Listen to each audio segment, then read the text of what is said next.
초등부 친구들 안녕하세요. 벌써 2020년 마지막 예배를 전도사님과 함께 드리게 됩니다. 2020년 동안 정말 많은 일이 있었지만 우리 친구들 너무너무 수고했고 고생했습니다. 우리 오늘 마지막 예배를 우리 정성스러운 마음을 담아서 하나님께 찬양으로 우리 마음을 고백드려요.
오늘 함께 볼 말씀은 누가복음 2장 4절에서 7절 말씀입니다. 누가복음 2장 4절에서 7절 말씀 우리 한 목소리로 함께 읽겠습니다. 요셉도 다윗의 집 족속이므로 갈릴리 나사렛 동네에서 유대를 향하여 베들레헴이라 하는 다윗의 동네로 그 약혼한 마리아와 함께 호적하러 올라가니 마리아가 이미 잉태하였더라. 거기 있을 그때에 해산할 날이 차서 첫 아들을 낳아 강보로 싸서 구유에 뉘었으니 이는 여간에 있을 곳이 없음이러라. 누가복음 2장 4절에서 7절 말씀. 아멘. 여러분 혹시 이런 장면 본 적 없나요? 귀한 손님이 오셨을 때 대접하는 장면들을 TV에서 본 적이 있을 거예요. 손님을 위한 전용 비행기가 있고 또 편히 쉴 수 있게끔 고급스러운 숙소와 맛 좋은 음식들을 제공해드리곤 하는 모습들을 보았을 거예요. 여러분의 집에 손님이 오셔도 마찬가지예요. 가장 좋은 것으로 대접하게 되죠. 예를 들면 손님이 앉을 자리도 제일 좋은 곳으로 또 좋은 컵으로 좋은 음식으로 대접하려고 할 거예요. 그런데 오늘은 이 땅의 최고의 손님으로 귀한 손님으로 오신 예수님이 어떠한 모습으로 이 땅에 오셨는지 살펴보려고 해요. 과연 우리가 상상하는 모습으로 오셨는지 함께 말씀으로 살펴볼게요. 2000년 전 아우구스 황제가 인구조사를 위해 로마에 속한 모든 나라들의 사람들에게 고향으로 가서 호적 등록하라는 명령을 내렸어요. 호적은 이름, 직업, 재산 등을 기록하는 거예요. 요셉과 마리아도 나사렛에서 멀리 떨어져 있는 베들레헴이라는 곳으로 갈 준비를 했어요. 그런데 그때 마리아는 임신한 상태였기 때문에 다른 사람들이 계속 요셉과 마리아를 앞질러 가도 조심조심 천천히 베들레헴으로 향해서 갔어요. 뒤늦게 요셉과 마리아가 베들레헴에 도착할 때에는 마리아가 해산할 날이 얼마 남지 않았어요. 초조해진 요셉이 이곳저곳에 문을 두드렸어요. 그러나 그때는 모든 사람들이 여행을 하고 있을 시기였기 때문에 이미 여관마다 이용하는 사람들로 꽉 차 있었어요. 요셉과 마리아는 빈 방을 구할 수 없게 되었어요. 그때 어느 여관 주인이 마구간에는 자리가 있을 거라고 말해주었죠. 요셉과 마리아가 어둡고 누추한 마구간으로 왔어요. 마구간 안은 각종 가축들이 먹고 쉬는 곳이기 때문에 쾌쾌한 냄새가 진동했어요. 따뜻하고 보드라운 이불은 없었지만 요셉과 마리아는 쉴 수 있음에 하나님께 감사했어요. 마리아가 이곳에서 아기를 낳았어요. 아기가 누울 곳조차 마땅하지 않아 말구유 위에 뉘었지만 아기의 얼굴은 평온하였어요.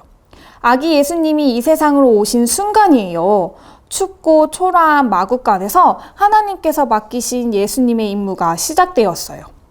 그쯤 궁전에서는 먼 동쪽 땅에서 신비하고 특별해 보이는 큰 별을 따라온 박사들이 세상을 다스릴 왕이 궁전에 있을 줄 알고 와서 헤롯 왕에게 이야기를 전했어요. 그러자 헤롯 왕의 표정은 무섭게 변했어요. 헤롯 왕은 자기의 자리를 위협할 만한 인물이 나타난 것이라 생각하고 성경을 연구하는 사람을 불러서 그 왕이 어디에서 태어날지를 물어보았어요. 예언자를 통해 베들레헴에서 통치자가 나와 이스라엘을 다스릴 것이다 라고 기록되어 있습니다. 동방 박사들이 베들레헴으로 다시 떠나려 하자 헤롯 왕이 조용히 말했어요. 가서 아기에 대하여 자세히 알아보고 찾거든 나에게 와서 말해주시오. 나도 가서 그에게 경배해야겠소. 그러나 사실 헤롯 왕의 속마음은 아기를 찾으면 그 아기를 죽일 속셈이었던 것이에요. 시간이 흘러 헤롯 왕은 박사들이 돌아와 아기가 태어난 곳을 말해주기를 기다리고 있었지만 전혀 소식이 없었어요. 하나님께서 꿈을 통해 박사들과 아기와 함께 있는 마리아와 요셉에게 다른 곳으로 피하라 일러주어 이미 떠났기 때문이었어요. 몹시 화가 난 헤롯 왕은 군대를 보내 베들레헴과 그 주변에 사는 2살 아래의 아기들을 모조리 다 죽이라고 명령하였어요. 하지만 아기 예수님을 찾을 수는 없었어요. 30년이라는 시간이 흘렀어요. 예수님을 따라오는 사람들이 슬피 울고 있었어요. 예수님께 무슨 일이 생긴 걸까요? 골고다 언덕에 온몸이 상처투성이인 예수님께서 커다란 십자가를 지시고 사람들 앞에 나오셨어요. 초라한 마구간에서 태어나셨을 때처럼 예수님께서는 외롭고 힘든 시간이에요. 예수님을 시기했던 대제사장들과 사람들이 예수님을 죽이기로 모의하고 빌라도 앞으로 데리고 왔어요. 그리고 사람들의 요구로 예수님을 보내 채찍질하기 시작했어요. 병사들은 가시로 만든 면류관을 씌우고 예수님의 옷을 벗기고 붉은 옷을 걸치게 했어요. 그리고 앞에서 절을 하는 신용을 내며 유대인의 왕 만세 말하며 예수님을 조롱하였어요. 그렇지만 예수님께서는 묵묵히 고통을 견디고 계셨어요. 계속되는 사람들의 항의에 결국 빌라도는 예수님을 십자가에 처형하라고 명령하였어요.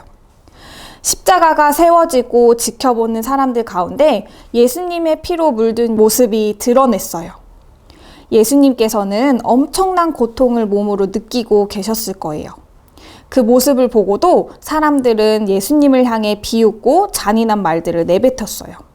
그러나 예수님께서는 살을 뚫는 극심한 고통을 당하고 계시면서도 예수님을 핍박한 사람들을 바라보시며 하나님께 용서해달라고 간절한 기도를 드리셨어요. 온 땅이 어두워지기 시작했어요. 마지막 순간이 되었는데 아버지, 내 영혼을 아버지 손에 맡깁니다. 예수님은 하나님께 맡겨주신 모든 일들을 순종하며 이루시고 마침내 그 여정을 끝맺으면서 말씀하시고 숨을 거두셨어요. 우리 오늘 말씀을 한번 3가지로 정리해 볼게요. 첫 번째는 예수님을 가장 낮고 천한 곳으로 오셨어요. 요셉과 마리아가 베들레헴에 도착했지만 너무 늦었던 터라 빈 방이 없었어요. 그때 한 여관 주인이 마구간에는 자리가 있다는 말을 했고 또 그곳에서 아기 예수님이 탄생하게 되었어요. 춥고 눅눅한 곳, 만약 여러분이 그 자리에 있었더라면 당장이라도 달려나가 나의 방을 찾아서 갔을 거예요. 그렇지만 아기 예수님은 이렇게 춥고 눅눅한 곳에 태어나셨답니다. 그런데 하나님께서 인간의 몸을 입고 오시는 예수님을 이 땅에 보내실 장소로 준비한 곳이 마구간이라는 사실이 믿겨지나요? 하나님은 예수님을 좋은 곳에 오시게 하지 않으셨어요. 이 모든 것이 하나님의 계획에 있었어요. 예수님은 지위가 높거나 돈이 많은 사람들을 위해 오신 것이 아니라 우리 가까이에 함께 하시고 또 죄로 인해 고통받은 우리 모두를 위해 오신 분이기 때문에 자신을 낮추시고 궁전이나 호화로운 호텔이 아닌 누추하고 초라한 곳에 오셨어요. 두 번째는 예수님은 사람들에게 핍박당하려고 오셨어요.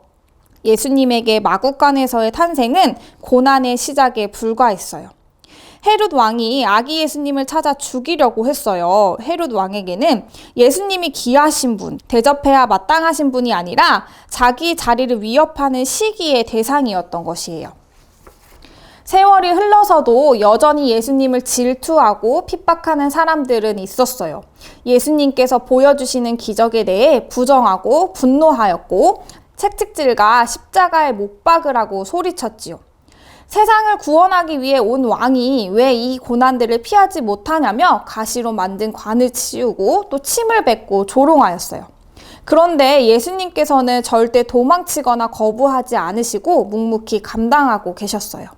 하나님의 계획을 아셨기 때문이에요. 육신의 고통과 사랑하는 자들에게 받는 비난이 너무나 예수님을 힘들게 하였지만 하나님의 뜻과는 바꿀 수 없었어요. 아담과 하와의 범죄 이후에 사람들은 끝없이 죄를 짓고 넘어져 하나님의 마음을 아프게 했어요. 그렇지만 이들을 포기하고 멸망으로 버리는 것이 아니라 영원한 생명과 구원을 주시려고 예수님을 보내신 것이기 때문에 기꺼이 예수님은 받아들이셨어요. 마지막으로 세 번째는 예수님은 이 땅에서 죽으려고 오셨어요. 예수님은 자신이 고난을 당하고 죽게 될 것이라는 것을 알고 계셨어요. 그 상황을 받아들이고 계셨지만 다가올 아픔과 고통에 대한 두려움은 우리가 헤아리기 어려울 만큼 크지 않으셨을까 싶어요. 아기 예수님의 탄생을 축하하는 성탄절을 앞두고 십자가에 매달려 죽으신 예수님에 대해 듣는 것이 이상할 수도 있어요. 그런데 여러분이 꼭 알아야 하는 사실은 하나님께서 예수님을 통해 계획하셨던 거룩한 역사의 시작은 탄생이면서 또 마지막은 죽음에 있기 때문이에요. 이때를 위해 예수님을 태어나게 하셨기 때문이죠. 예수님이 오시기 전에는 동물을 제물로 드려 제사를 지내는 의식이 있었어요. 그렇지만 그것으로는 사람이 가진 죄를 씻기지 않았어요. 그래서 하나님께서 하나님의 아들 곧 독생자 예수님을 이 땅에 보내셨고 예수님이 제물 되셔서 그 핏값으로 우리의 죄를 용서받게 되었어요. 전지전능하신 하나님께서 이 세상을 사랑하시는 이유로 독생자를 보내시고 죽으시기까지 한 큰 은혜에 우리는 감사하고 또 감사해야 해요. 예수님이 오셨기 때문에, 오셔서 죽으셨기 때문에 우리는 구원을 받게 되었어요. 이것이 우리가 예수님의 탄생을 진정으로 기뻐해야 하는 이유입니다. 여러분, 오늘 말씀 잘 기억하면서 전도사님과 함께 기도하도록 하겠습니다. 두 손 모으고 함께 기도를 천천히 하도록 할게요. 사랑의 하나님, 감사합니다. 이 땅에 낮고 누추한 곳으로 아기 예수님을 보내주신 것은 고난받고 십자가에서 죽으심으로써 우리의 죄값을 대신 지불하려 하신 하나님의 뜻과 계획이 있었음을 알게 되었어요. 우리는 영원한 생명과 구원을 얻었음에 예수님의 탄생을 더욱더 기뻐하고 감사한 마음을 가지고 살아갈 수 있도록 도와주세요. 예수님의 이름으로 기도드립니다. 아멘. 친구들, 오늘 말씀 잘 들었나요? 2020년 마지막 예배를 우리 함께 드렸는데요. 우리 얼마 남지 않은 한 해를 우리 친구들 잘 정리하고 잘 마무리되어서 의미 있는 2020년이 되기를 전도사님이 축복하고 응원하겠습니다. 한 주간 우리 말씀 기억하면서 믿음으로 승리하는 초등부 되기를 바랍니다. 그럼 다음 시간에 또 만나요. 안녕.